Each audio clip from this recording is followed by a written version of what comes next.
नमस्कार, मैं हूं सत्यपाल और आप देख रहे हैं CWB हिंदी न्यूज।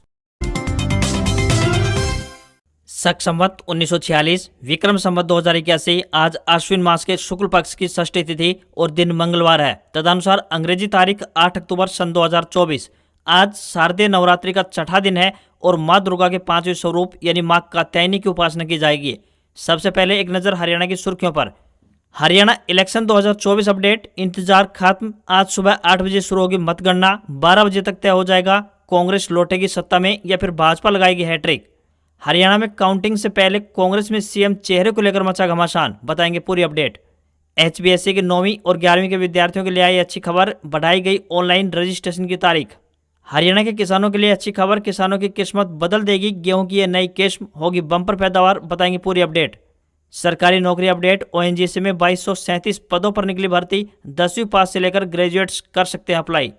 IPO नहीं लाएगी हीरो मोटोकॉर्प्स। कंपनी ने सेबी को दिया गया एप्लीकेशन वापस लिया। 900 करोड़ रुपए जुटाने का था प्लान।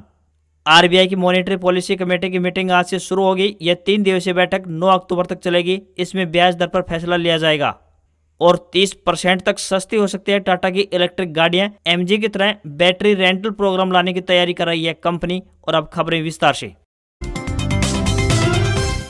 हरियाणा में जल्द ही मौसम बदलाव देखने को मिलेगा। वर्तमान में दिन में धूप खिलने से तापमान में बढ़ोतरी महसूस की जा रही है, लेकिन सुबह व शाम तापमान कम रहने से सर्दी का एहसास भी होता है। इसके चलते लोगों ने मौसम में AC व कूलर चलाने बंद कर दिए हैं। इसी बीच मौसम विभाग द्वारा जल्द ही पश्चिमी विक्षोभ के सक्रिय हो जाने के संकेत दिए गए हैं। आज यानी 8 अक्टूबर को एक और पश्चिमी विक्षोभ सक्रिय होने के आसार बने हुए हैं। इसके कारण 2 दिनों तक प्रदेश के उत्तरी जिलों में बरसात की संभावना बन रही है। अन्य जिलों में भी इसका प्रभाव देखा जा सकता है। इसके कारण पंचकुला, कैथल, कुरुक्षेत्र व अंबाला को 8 व 9 तारीख को कहीं कहीं बिखराव वाली बूंदाबांदी देखने को मिल सकती है। इसके अलावा बाकी जिलों में आंशिक रूप से बादलवाई देखने को मिलेगी।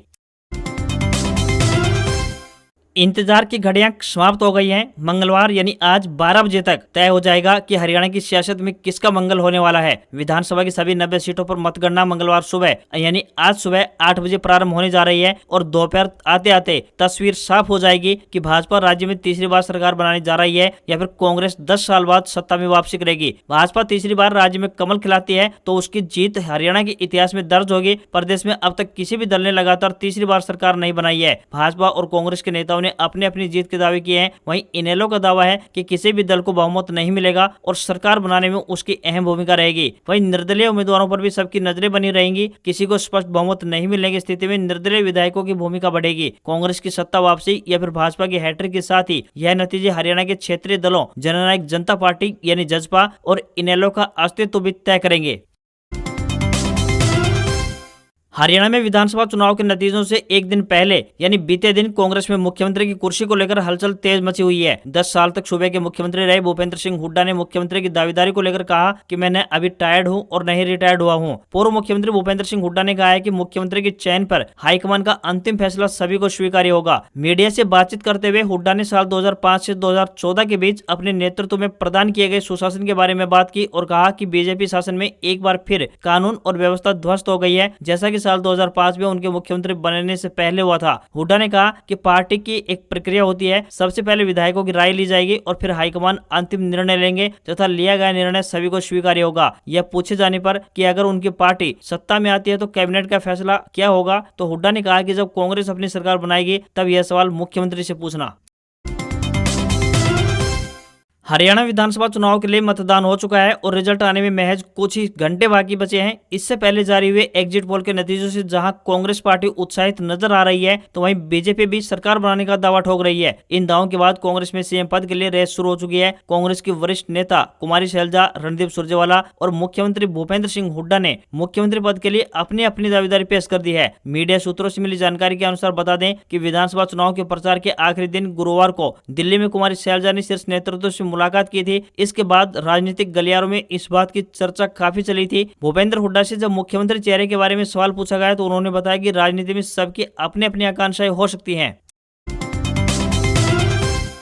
हरियाणा विद्यालय शिक्षा बोर्ड यानी HBSE द्वारा विद्यार्थियों के हित में एक अच्छा निर्णय लिया गया है। 9वीं और 11वीं के विद्यार्थियों द्वारा अब अपना ऑनलाइन रजिस्ट्रेशन 9 अक्टूबर तक करवाया जा सकेगा। हालांकि इसमें देरी होने पर लेट फीस देनी पड़ सकती है। बता दें कि शिक्षा विभाग द्वारा शैक्षणिक सत्र में बदलाव किया गया है, जिसके तहत अब आवेदन फॉर्म में विद्यार्थी अपनी स्कूल वर्दी वाली फोटो को ही अपलोड कर सकेंगे। इसके अलावा किसी भी फोटो को आवेदन में स्वीकार नहीं किया जाएगा। बोर्ड द्वारा इसी शैक्षणिक सत्र से विद्यार्थियों के साथ अभिभावकों के भी आधार कार्ड नंबर दर्ज किए जाएंगे। बिना अभिभावकों के आधार कार्ड नंबर के आवेदनों को स्वीकार नहीं किया जाएगा। ऐसे विद्यार्थियों के फॉर्म को रिजेक्ट कर दिया जाएगा। जो विद्यार्थी परीक्षा में असफल हुए थे, उनका एनरोलमेंट हो चुका है, उन्हें दोबारा एनरोलमेंट करवाने की कोई आवश्यकता नहीं है।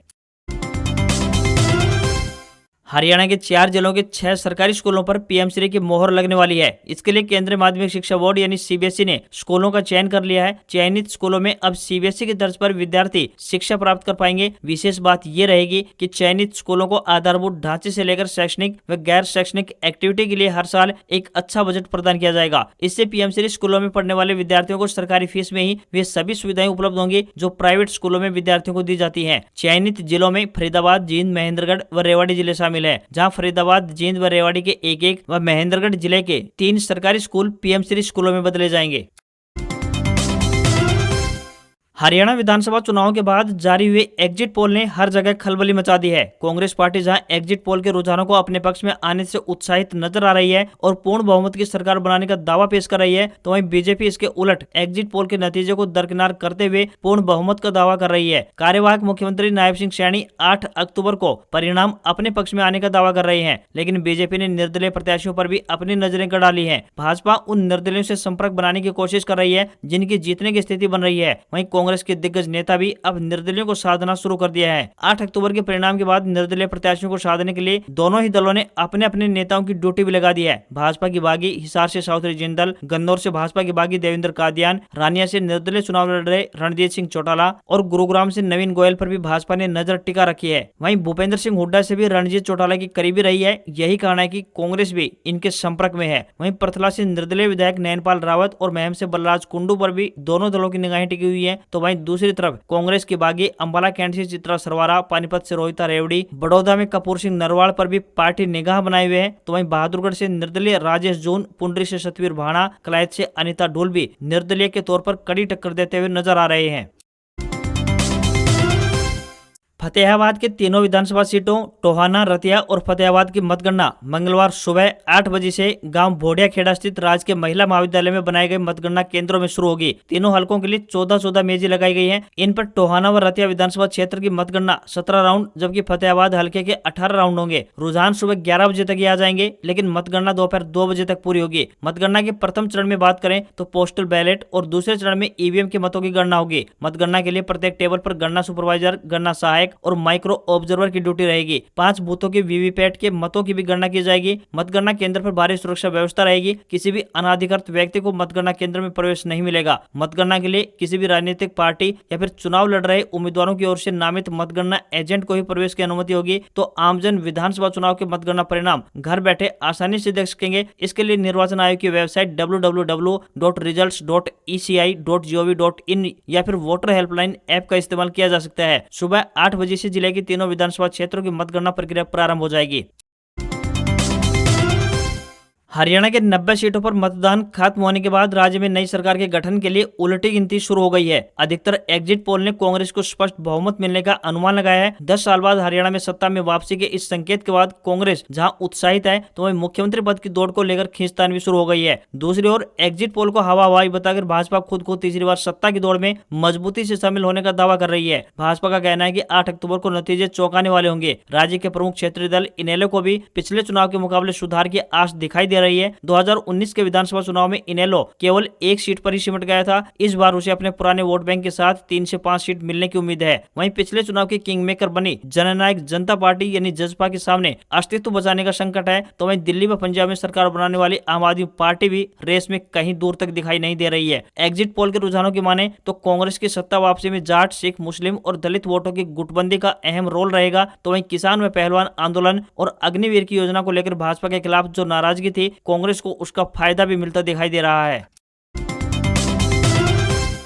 हरियाणा के किसानों के लिए एक अच्छी खबर आई है। करनाल भारतीय गेहूं अनुसंधान के वैज्ञानिकों ने गेहूं की नई 5 किस्में विकसित की हैं। इनमें विशेष रूप से DBW 327 किस्म किसानों को ज्यादा फायदा पहुंचाने वाली है। यह किस्म अपनी खासियत की वजह से किसानों के लिए काफी फायदेमंद रहने वाली है। खेती किसानी में नई खोजें हमेशा से किसानों की जिंदगी में बड़ा बदलाव लाती रही है और यह नई किस्म भी कोई अपवाद नहीं है। कृषि वैज्ञानिकों का मानना है कि इस नई किस्म से प्रति एकड़ 30 से 35 क्विंटल तक गेहूं की पैदावार हो सकेगी, जबकि अब तक की किस्मों में यह आंकड़ा 15 से 20 क्विंटल के आसपास रहता था। इस नई गेहूं की पैदावार से किसानों की आय में भी दोगुना इजाफा हो सकता है, जो अन्नदाता के लिए एक बड़ी सौगात है। यह नई किस्म अधिक उपजाऊ और बीमारियों से मुक्त है, जिससे फसल पर किसी भी तरह का रोग नहीं लगता है। इसके अलावा इसका उत्पादन व अन्य किस्मों के मुकाबले कहीं अधिक है। इस किस्म की एक और बड़ी खासियत यह है कि मौसम में आए बदलाव जैसे कि कम बारिश, अधिक धूप या फिर ठंड कम होने पर भी इसका उत्पादन प्रभावित नहीं होता है। विशेष रूप से हरियाणा, पंजाब, पश्चिमी उत्तर प्रदेश और दिल्ली के किसानों के लिए यह किस्म एक गेम चेंजर साबित हो सकती है। Oil and natural gas corporation limited ने अप्रेंटिस के पदों पर भर्तियां निकाली हैं। उम्मीदवार ONGC की ऑफिशियल वेबसाइट ONGCindia.com पर जाकर आवेदन कर सकते हैं। इस भर्ती के लिए 15 नवंबर को परीक्षा का आयोजन किया जाएगा। आयु सीमा की बात करें तो 18 से 24 साल के बीच होनी चाहिए। एजुकेशन क्वालिफिकेशन की बात करें तो उम्मीदवारों को संबंधित ट्रेड में 10वीं, 12वीं ITI पास या फिर संबंधित ट्रेड में ग्रेजुएशन की डिग्री होनी चाहिए। सिलेक्शन प्रोसेस की बात करें तो मेरिट बेसिस और डॉक्यूमेंट वेरिफिकेशन के आधार पर सिलेक्शन किया जाएगा। हरियाणा में 19 सीटें सियासी खेल कर सकती हैं। एक एग्जिट पोल एजेंसी के मुताबिक इन सीटों पर बीजेपी और कांग्रेस के बीच कांटे का मुकाबला है। प्रदेश के कार्यवाहक CM नायब सिंह सैनी भी मान चुके हैं कि कुछ सीटों पर कड़ा मुकाबला था। उनका कहना है कि ये सीटें हम जीत जाएंगे। हरियाणा की 90 सीटों पर 5 अक्टूबर को वोटिंग हुई थी। वोटों की गिनती आज यानी 8 अक्टूबर को होने जा रही है। उससे पहले एग्जिट पोल्स जारी किए गए। पोल ऑफ पोल्स के मुताबिक हरियाणा के 12 सर्वे में कांग्रेस की सरकार बनती दिखाई दे रही है। पार्टी को 56 सीटें मिलने का अनुमान है। भाजपा बहुमत से काफी दूर यानी 27 सीटों पर सिमट सकती है। प्रदेश में इस बार 67.90% वोटिंग हुई है, जो कि पिछले चुनाव से 0.02% कम है। सी वोटर के एग्जिट पोल के मुताबिक हरियाणा की 19 सीटों पर पेंच फंसा है। इन सीटों पर जीत का मार्जिन भी काफी कम दिखाई दे रहा है। ऐसे में ये सीटें किसी भी पार्टी के खाते में जा सकती हैं। अगर ये सीटें कांग्रेस के खाते में जाती हैं तो पार्टी 60 से ऊपर भी सीटें जीत सकती है। हालांकि अगर ये बीजेपी के खाते में गई तब भी सत्ताधारी पार्टी उस स्थिति में नहीं होगी कि जीत की हैट्रिक लगा सके।